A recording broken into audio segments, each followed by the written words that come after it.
Se liga aí num podcast da revista Chapuri.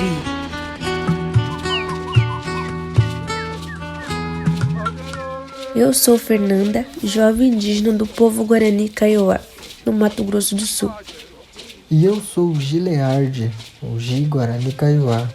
Daqui da aldeia Panabizinha, Fernanda e eu vamos narrar para você Os Amargos do Cerrado. Um texto de jornalista Jaime Saltchuk, publicado como matéria de capa da edição 41 da revista Chapuri, em março de 2018. Quando o bandeirante Bartolomeu Bueno da Silva Filho, o Anhanguera II, descobridor de Goiás, deixou São Paulo com destino ao Brasil Central. No início da década de 1720, ele conseguiu com muita gente e poucos alimentos. O tropel de 155 homens e os animais de carga teria que se virar pelo caminho. Era o contato do branco recém-chegado com a flora e fauna do Cerrado, com o seu jeito e sabores bem característicos. O alferes Silva Braga, cronista da Trooper, após falar de peixes salvadores, relata: Achamos também alguns palmitos que se chama jaguaroba, que comíamos assados e ainda que seja amargoso, sustenta mais que o mais. Ele se referia, claro, ao palmito guariroba, que consegue ser menos amargo do que o camargo, outro palmito que é retirado de uma palmeirinha que nunca passa de 1,30 m de altura. É certo, contudo, que a vontade de comer e a fome sempre foram incentivadores de descobertas dos amargos. A partir então, a culinária do Cerrado, em especial a goiânia, é salpicada de sabores amargos, muito comuns nas panelas de todas as classes sociais. Algumas dessas plantas são nativas, muitas já usadas pelos indígenas que ali habitavam. Outros são adotivos, chegadas de todos os cantos, às vezes de muito longe, vinda da África com escravos ou da Ásia com os outros imigrantes. Guariroba ou gueroba, camargo giló, jurubeba, almeirão, alcachofra, rúcula, chicória, mostarda e pequi são alguns dos mais conhecidos.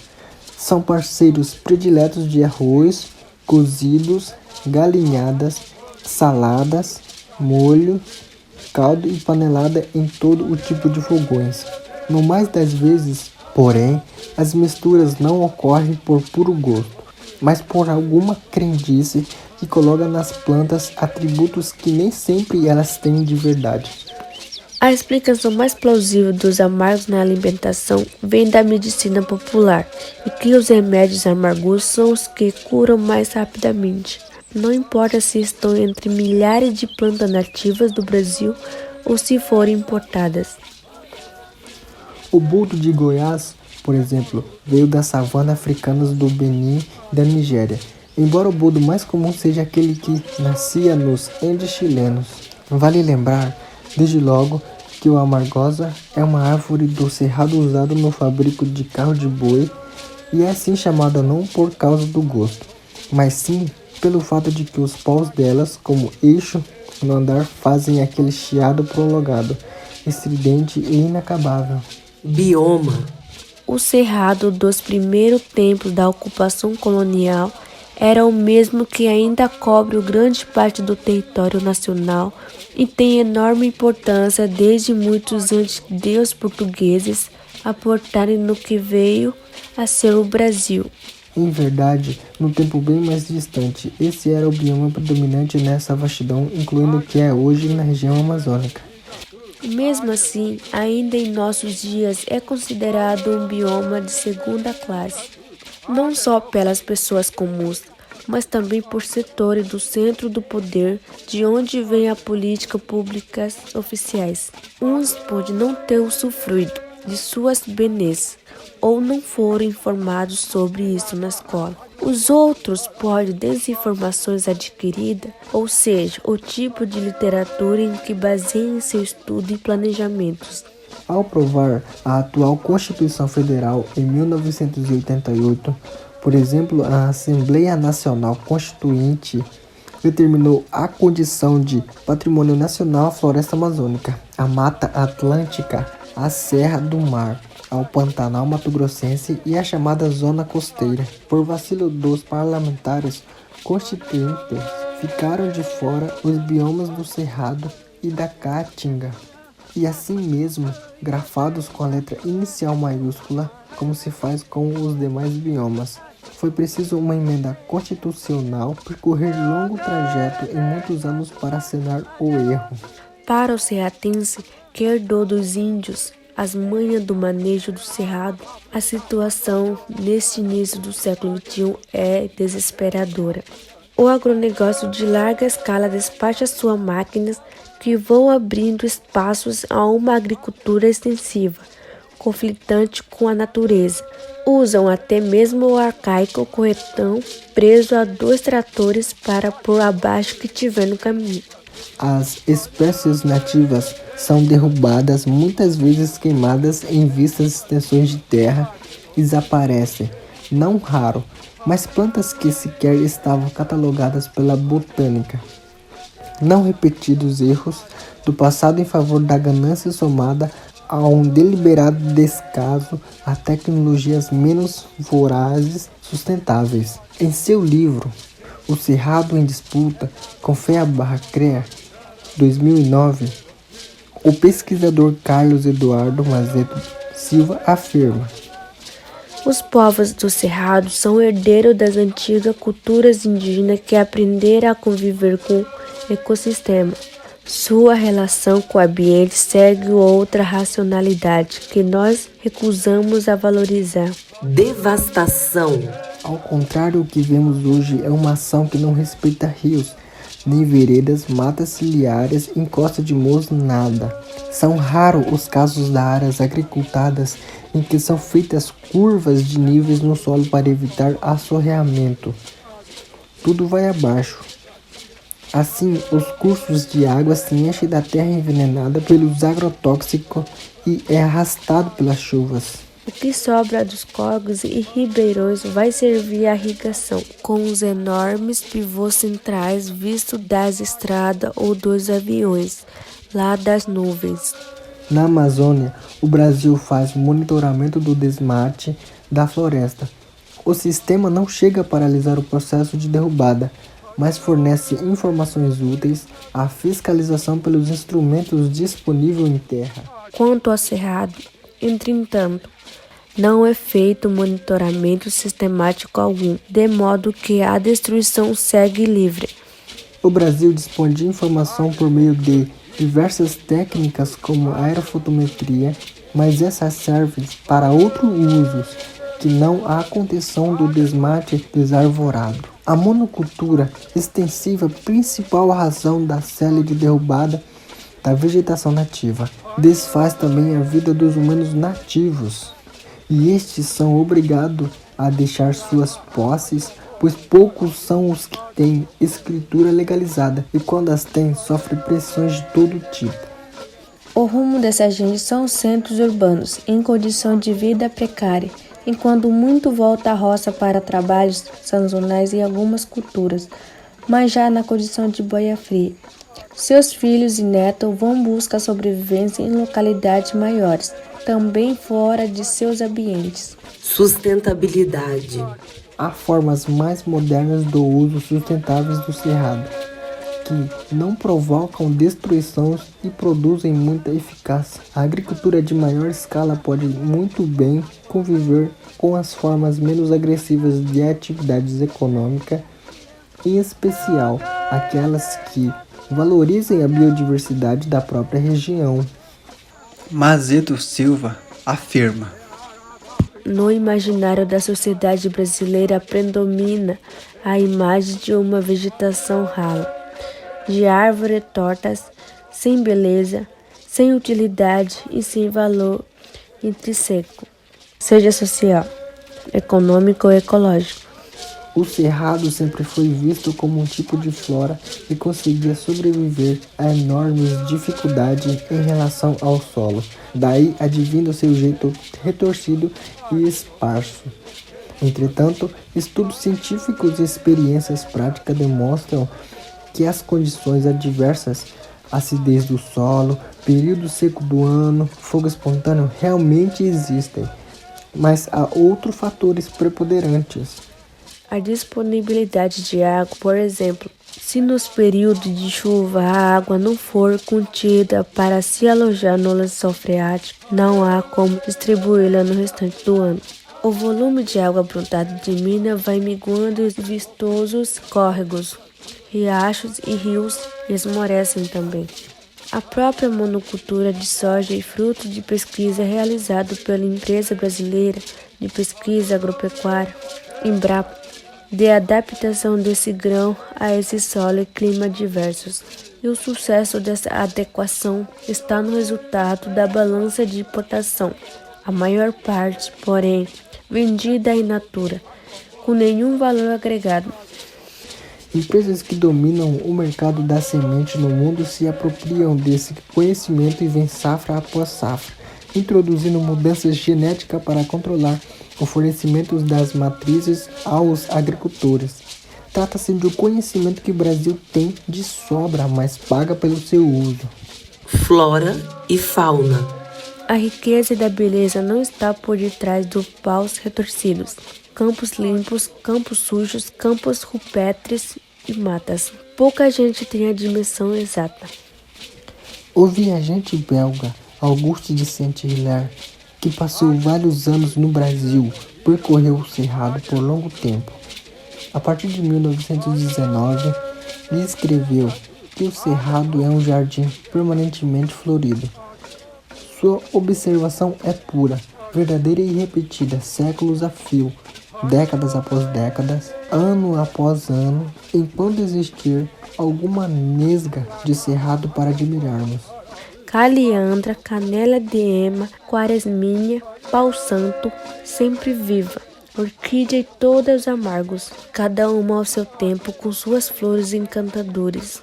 As veredas de Buritis, sempre úmidas e floridas, são casos à parte. Essa é uma das palmeiras do cerrado com grande potencial alimentício, como vários outros tipos encontrados. Da Guariroba e do Camargo se retira o palmito que compõe a culinária serratense. No Maranhão, Piauí e Tocantins, há no cerrado grande mata de cocais, de importância nas economias regionais.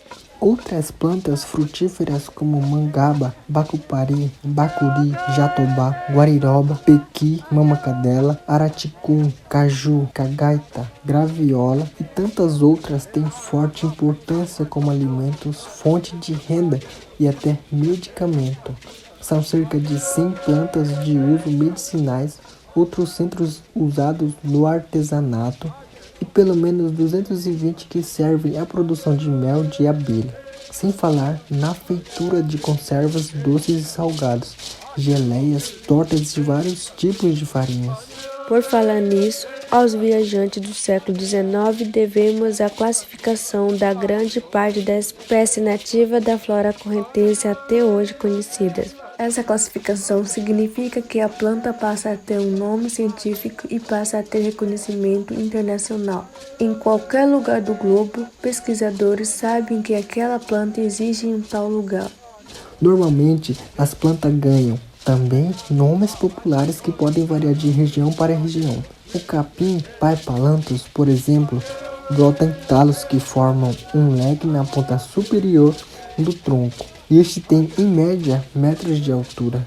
Esse leque pode formar uma meia-lua ou uma roda inteira. Por isso é conhecida em alguma área como chuveirinho e sombreiro. Em outras, é apenas sempre vivo. Estima-se, porém, que no Cerrado brasileiro existam mais de 10.000 espécies vegetais, das quais 4.400 são endêmicas. É uma diversidade de plantas tão exuberante que pouco delas se conhece profundamente, como aliás ocorre também com a flora amazônica, por exemplo. A fauna característica do cerrado de emas, seriemas, perdizes, lobos-guarás, felino, cervídeo, araras, tucano e centenas de outros tipos também da areia a cada dia que passa. acusada pelo ronco das máquinas, rodovias impiedosas e mesmo falta de espaço para ninho e tocas. Os bichos literalmente não têm para onde correr. Extensão. Calcula-se que a extensão do Cerrado brasileiro hoje ocupe algo em torno de 37% do território nacional. Isso contando com as áreas em que há mistura e outros biomas na região sudeste, nas beiras da Amazônia e Grandes Manchas no Amapá, Roraima, Rondônia e Estado do Nordeste. Oficialmente, o documento Ecossistema Brasileiros, do Ministério do Meio Ambiente, informa que o cerrado se faz presente em 13 estados brasileiros. A área ocupada corresponde a 22,65% do território, com 192,8%. A diferença entre os dados do MMA e os adotados em estudos de universidades e institutos de pesquisa se deve à metodologia do levantamento. A do Ministério divide o Brasil em 49 ecorregiões. É considerado como predominante a vegetação em área contínua. Contudo, uma forte corrente de pesquisadores defende, com um argumento bastante consistente, que o Cerrado é o bioma mater de praticamente toda a cobertura vegetal do território brasileiro. Resumidamente, a história tem capítulo já bastante conhecido pela ciência e pode ensinar com clareza o que se passou desde a origem do universo. Há 65 milhões de anos, porém, a camada superficial da Terra era formada por dois grandes blocos que naquele período se separaram. Quem nunca tentou no mapa juntar as duas peças de quebra-cabeça do recorte da África e da América do Sul? A América do Sul deslocou-se da África, formando o oceano entre os dois continentes. Os rios que cortam o território brasileiro corriam no sentido leste e oeste. O surgimento da Cordilheira dos Andes inverteu o regime hídrico da região. Há cerca de 20 mil anos, ontem, portanto, já que falamos de 65 milhões de anos, teria ocorrido um movimento telúrico que levantou o fundo do Atlântico, contendo o desaguadouro do rio Amazonas. Assim, suas águas e de seus afluentes alegaram vastas extensões do cerrado que ali existia e que desta forma fizeram surgir a majestosa floresta amazônica. Segundo o geomorfologista Aziz Absaber, no entanto, mudanças de clima ocorridas no final da era geológica do Pleistoceno, entre 12.000 e 18.000 anos atrás, foram as causas da mudança. Houve naquele período acontecimento da região tropical, favorecendo o avanço da floresta densa e frondosa sobre a vegetação rala e mais baixo dos cerrados. Mutação. Isso explicaria, por exemplo, por que o que resta do cerrado brasileiro está em posições geográficas e elevadas, em terrenos que geram água. E explica também por que sobraram as manchas nas fronteiras no norte, em área mais elevada da Amazônia e em enclaves no interior do estado do Nordeste e no litoral do Nordestino. O mesmo teria ocorrido com a Mata Atlântica. Em A História da Terra e do Homem do Planalto Central do Brasil, editora UNB, 2009, Paulo Bertrand lembra que, de fato, nada há de mais parecido com a Mata Atlântica do que as raras matas ainda existentes no Distrito Federal, por exemplo. Estas insurgidas geralmente sobre aflorestamento calcários repletos de grutas e inscrições indígenas. E acrescenta: o roceiro colonizador sempre preservou essa área até repassarem-nas a preço vil ao mais perigoso destruidor de paisagens naturais de toda a região, a usina de cimento em pó de calcário e os agricultores de soja e outras culturas extensivas. Águas.